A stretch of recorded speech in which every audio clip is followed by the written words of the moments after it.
السلام علیکم ورحمت الله وبرکاتہ. نن را سره یو ځوان دی چې ډېر په وطن مین دی. یو سفر کې وو او زړه م تنګ شو، چای خو واچوه که نه چای وڅښو، بیا رسک و چای به هغې پورې راشي.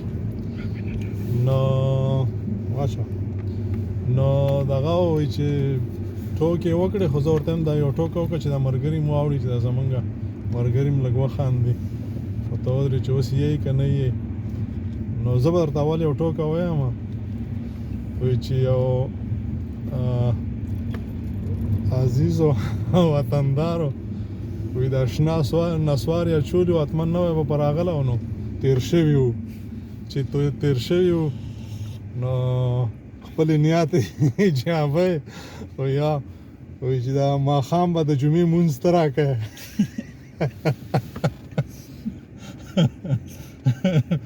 نسوار خو ډېر ښه شی دی.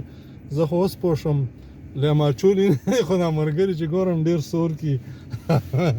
اوس یې ته وایه که نه؟ وایه یوه وایه بیا بله درته زه یم چې دی وخاندې.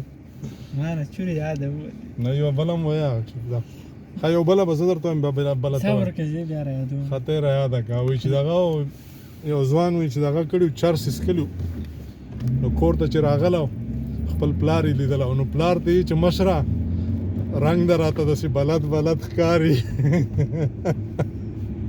په پوه شوې؟ پوه نه شوې؟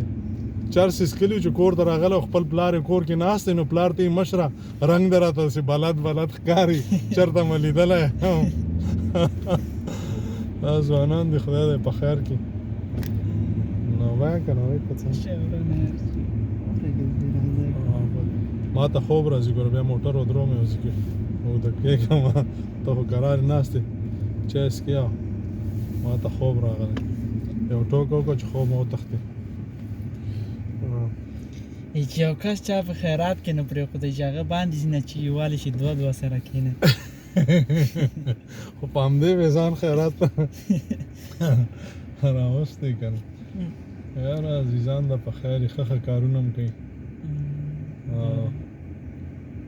ځوانان دي نو ښه ملګرو، نور څه نشته، بس خوشحاله اوسئ، یو د بل قدر وکړئ، یو بل سره مینه وکړئ، یو اوسئ. چې یو باندري پورې به درته وایم چې یو باندري چې دا ډیو لوټه څښلې وه چې هرګی یې کړه که نه، چې بل دی چې قرآن چې ایمان مې پسې ګوره ووته.